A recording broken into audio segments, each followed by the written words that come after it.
Millonario negó amor a anciana vendedora del mercado, pero un retrato cambió todo para siempre. Elena, conocida como Nenita en su barrio por el cariño y las empanadas que hacía para los vecinos, ya había cruzado la frontera de los 70, pero su espíritu era de eterna luchadora.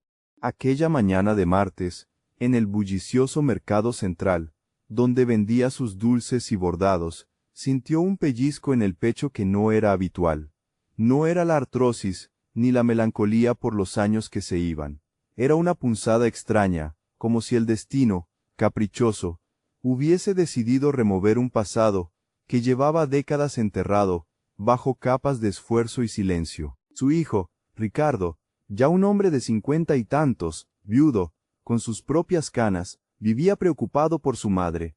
Él se esforzaba el doble en la fábrica de muebles para pagar las cuentas del pequeño apartamento que compartían, y las medicinas que Elena empezaba a necesitar. Su tos, antes discreta, ahora era un murmullo constante que le encogía el alma. Madre, ¿segura que no quiere que vaya yo al hospital por sus resultados? No quiero que se agoten estas colas, le había dicho Ricardo la noche anterior. Elena le había sonreído, su sonrisa de siempre, esa que disimulaba batallas. Descanso después, mi Ricardo. Tú enfócate en tu trabajo. Elena nunca aceptó la ayuda por completo, ni con el alquiler, ni con su orgullo, ni con esa enfermedad que los médicos rodeaban con eufemismos, pidiendo análisis, cambiando jarabes, pero sin atreverse a ponerle un nombre definitivo, temiendo el impacto. Toda la vida habían sido solo ellos dos, Elena y Ricardo, desde que éste era un chiquillo con rodillas peladas, pero últimamente, la normalidad se desdibujaba. Las facturas médicas se apilaban en un viejo cajón de madera que antes guardaba hilos. Los remedios escaseaban, Ricardo doblaba turnos, y Elena estiraba cada peso como si fuera un chicle. Esa mañana, en su puesto del mercado, mientras envolvía alfajores, el televisor de una tienda cercana captaba su atención. Una entrevista. Don Armando Valenzuela, el filántropo detrás de las donaciones a la nueva clínica de alta especialidad en el Lago Dorado. La imagen de un hombre canoso, erguido, con la autoridad que da el dinero, la golpeó como un rayo. Era él, después de tantos años. Su corazón latió desbocado. En el fondo, en una repisa de su puesto, un pequeño marco con una foto de ella joven, sonriendo, con un collar de cuentas azules que él le había regalado, se tambaleó. Ricardo, llegando con un termo de café humeante, notó la palidez de su madre. «Madre, ¿se siente bien?» «Ha visto un fantasma».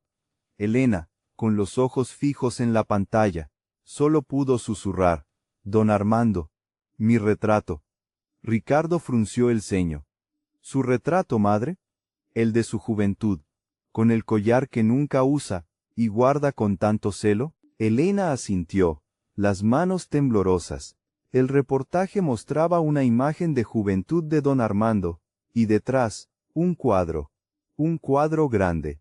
Una mujer, joven, cabello recogido, con un vestido de lino azul marino. Y en su cuello, sí, ese era, el collar de cuentas azules. La Elena de 20 años, la Elena que era más que una vendedora de mercado. Ricardo miró la pantalla, luego la foto de su madre, su corazón dio un vuelco. «Madre, esa es usted». La pregunta más simple se convirtió en un nudo imposible. ¿Por qué el rostro de su madre estaba exhibido en la mansión de un magnate? Como recuerdo, como trofeo, como posesión. «Ricardo, tenemos que ir allí». Elena dijo con una fuerza que le sorprendió a él mismo. «Necesito saber». Al día siguiente, Ricardo, con el viejo coche de reparto que usaba para sus muebles, llevó a Elena hasta la zona exclusiva del Lago Dorado. Jardines impecables, muros de piedra, cámaras de vigilancia. La van ruidosa de Ricardo parecía una afrenta. En el portón, un interfono chirrió, una cámara recorrió sus rostros. «Venimos por lo del retrato», dijo Ricardo, forzando una firmeza que no sentía. «Entre por favor», respondió una voz mecánica. El chofer de don Armando los llevó a una sala de estar donde un hombre joven, de traje oscuro, con aire de despreocupación, los esperaba. Era Héctor Valenzuela, el hijo mayor de don Armando. «¿Qué se les ofrece?», dijo con voz educada pero distante. Ricardo mostró la foto del retrato de Elena que le había tomado a la pantalla. «Mi madre. Es ella». Héctor entrecerró los ojos.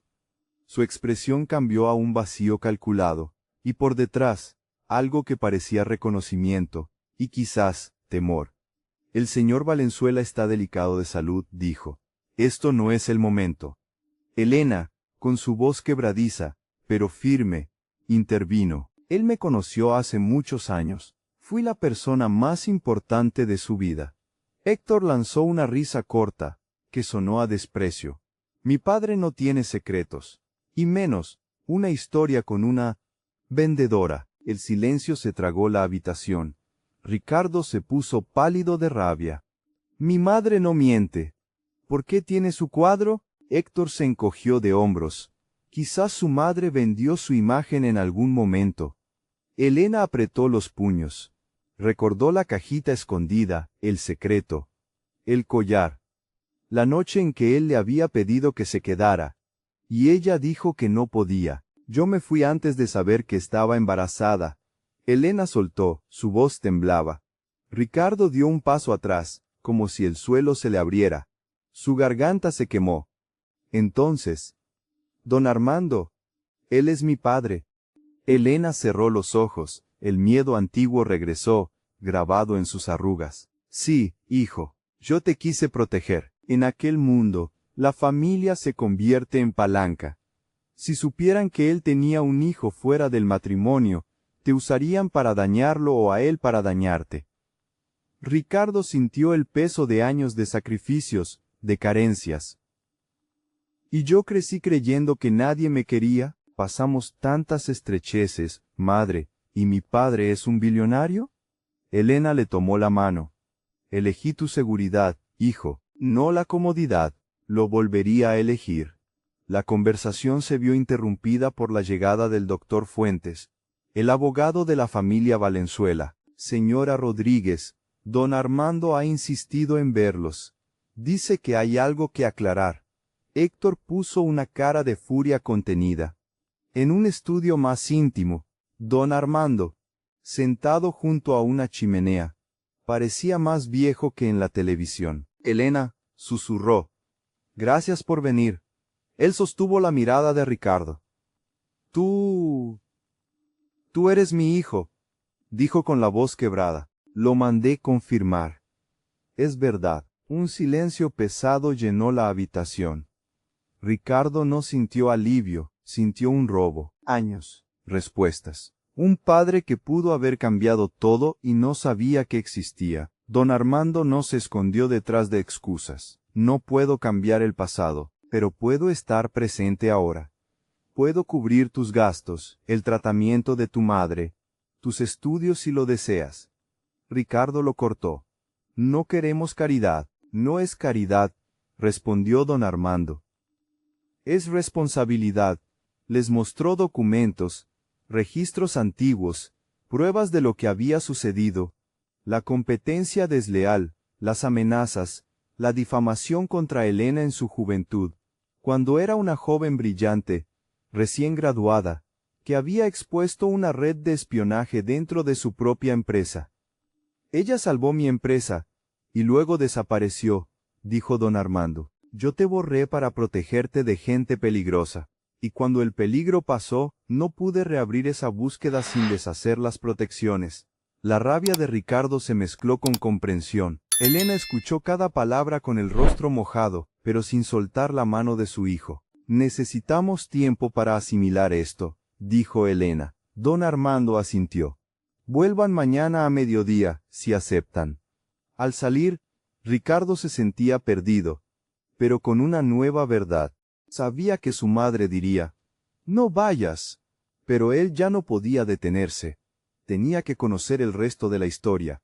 Volvieron al día siguiente, Elena, con su mejor vestido de flores, y Ricardo, con una camisa planchada, se sentaron frente a don Armando en el jardín de invierno. Él estaba junto al retrato de Elena joven, como esperando una sentencia. Llegó el momento de que el mundo sepa la verdad, dijo don Armando. Héctor ya está moviendo hilos para desacreditarlos. Quiere declararme incapacitado. Dice que el ADN es falso. Hará una guerra, y solo la verdad puede protegerlos.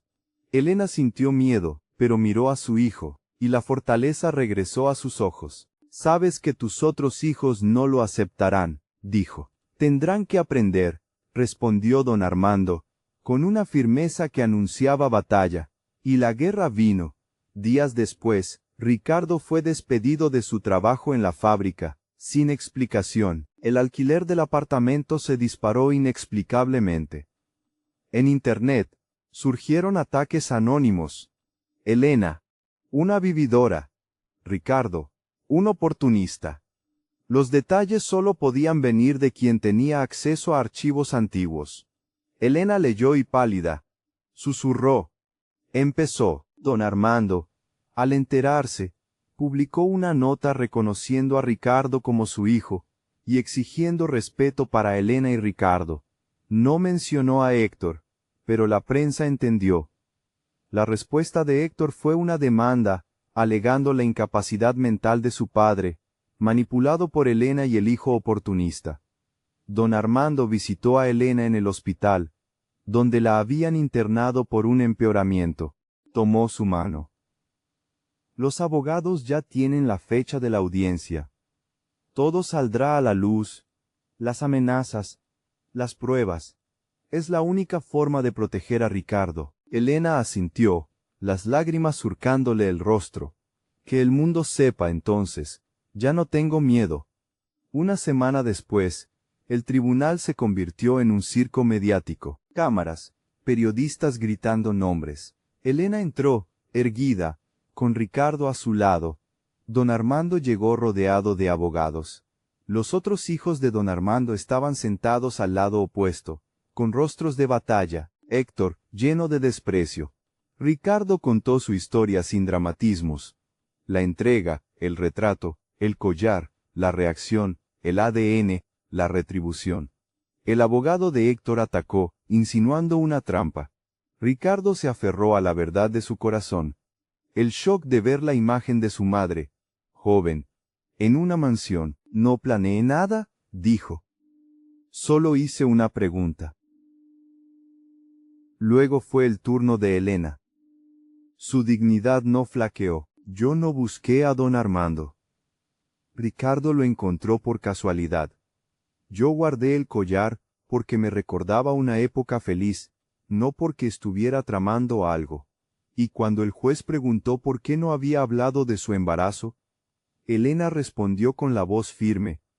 Porque para mí, un vínculo con ese mundo significaba riesgo para mi hijo. Elegí su seguridad por encima de cualquier cosa. Las pruebas de ADN fueron contundentes. Después, el doctor Fuentes presentó lo inesperado. Pruebas que mostraban que Héctor había coordinado la campaña de difamación, presionado a la fábrica de Ricardo, y pagado para subir el alquiler. La sala se llenó de un murmullo de sorpresa.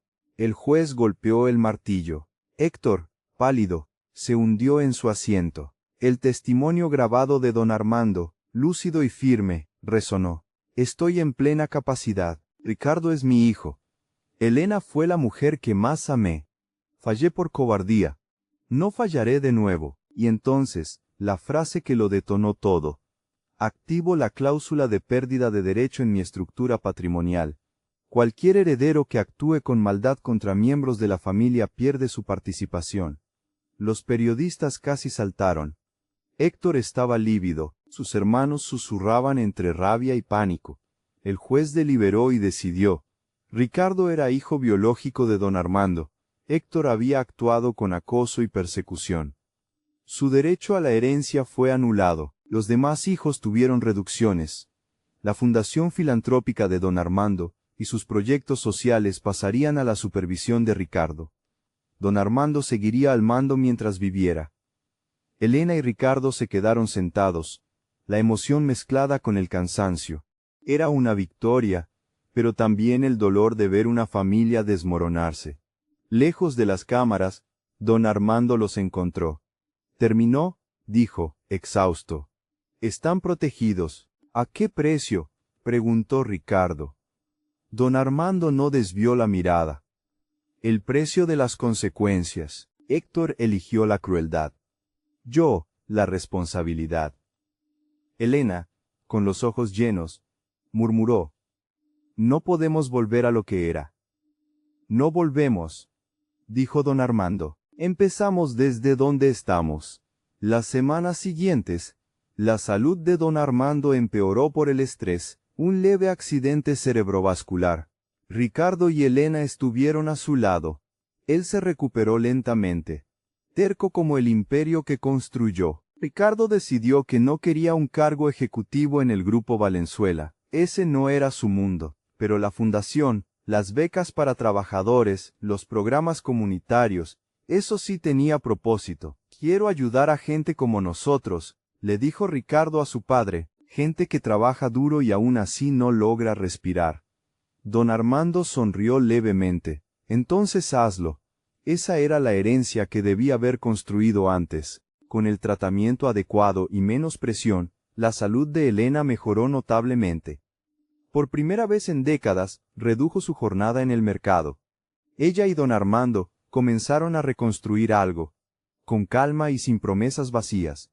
Dos adultos reencontrándose, con las cicatrices a la vista. Don Armando se aseguró de que el retrato de Elena fuera donado a un museo con su nombre real, Elena Rodríguez.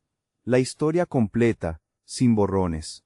Una tarde, Elena y Ricardo visitaron el jardín de invierno de don Armando. La luz del sol bañaba el caballete ahora vacío. ¿Es usted feliz, madre?, preguntó Ricardo. Elena pensó. Años perdidos, dolor, caos, y la verdad, finalmente con espacio para existir. Feliz no es la palabra, hijo, dijo, mirando a su nieto que jugaba con un tren eléctrico que don Armando le había regalado. Pero estoy en paz. Heredé una verdad, y ahora elijo qué hacer con ella. Don Armando, sentado en una silla, asintió. Eso es más sabio que cualquier cosa que yo pudiera haber enseñado. Esa noche cenaron juntos, nada de eventos, ni titulares, solo comida casera, quizá las empanadas de Elena, en una mesa enorme, y risas que aún eran tímidas, pero reales. Elena rodó los ojos ante los comentarios de don Armando sobre su cocina, mientras Ricardo sonreía ante aquella nueva normalidad, porque lo normal, de verdad, fue lo que ellos nunca tuvieron. Y quizás esa era la verdadera herencia. No el dinero en sí, sino la oportunidad de convertir el dinero en algo que sirva. Si esta historia te conmovió, si te hizo pensar en esas mujeres fuertes que lo dan todo por los suyos, deja tu like, comenta de dónde nos escuchas y compártela con alguien que necesite recordar que la verdad duele, pero también libera.